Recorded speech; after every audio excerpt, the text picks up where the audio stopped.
The GTX 980 Ti is nothing but a piece of trash. The 980 Ti is the best GPU for us that don't have money like you. It has performance. It has power.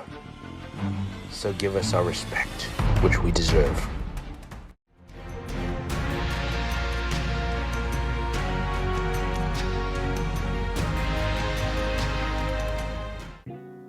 As we enter 2024, I was asking myself, what is the best budget GPU out there?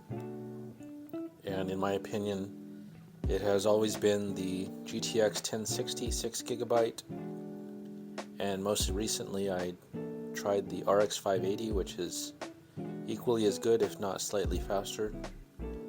But there's one GPU that I haven't talked about that much, and is now the same price as both of those, and that is the GTX 980 Ti. This used to be much more expensive than its counterparts, but these days you can find it for the same price, if not even less. And the reason why is because it requires so much power that it's not convenient to put in smaller systems. But if we're talking about simply the best value for the dollar and performance, I think I have to give my hands to the 980 Ti. It is significantly faster, it's not even close, it's the same price, and they're popping up all over on eBay and OfferUp, so I would give it a look.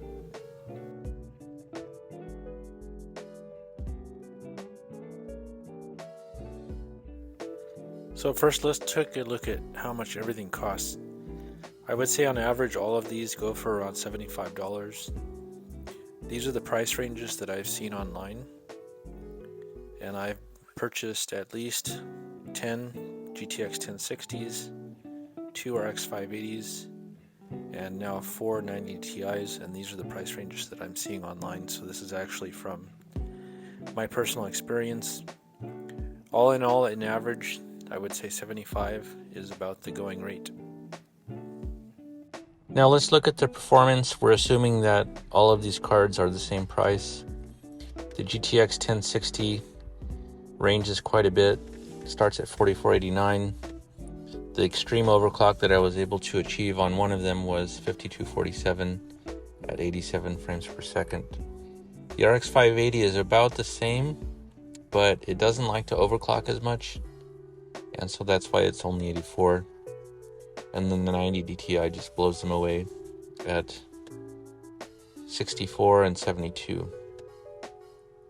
Now these are not real world benchmarks. Gaming is completely different than Firmark, but I just wanted to put that out there. Here's the Heaven benchmark, and this is on 1080p, ultra settings, everything else is default. The GTX 1060 is in the mid 2000s. It can get up to 3000 with overclocking. For some reason the RX 580 results I have are strange, so I didn't include those, but they should be same with the 1060.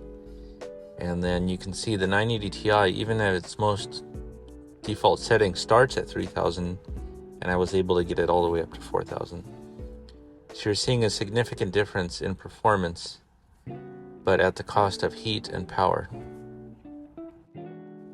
So I wanted to show you some other examples of a 980 Ti you buy online. This is a SC model.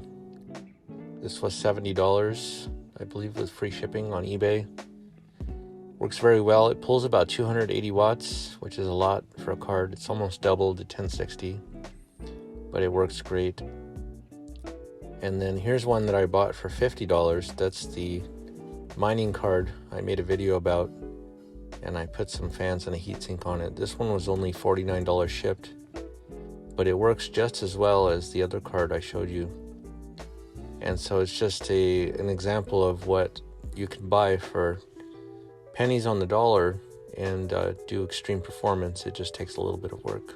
So the 980 Ti, in my opinion, is, although it's hard to work with the power supply, you have to have a good power supply to run it. It's still the fastest card you can get for under $100, and especially that one for $50.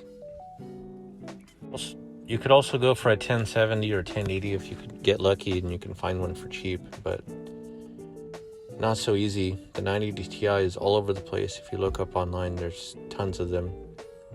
I would recommend getting the reference design like this, just so it doesn't heat up your entire computer. And see if you can get one for $75, maybe 50, maybe 80. Anyway, thank you for watching.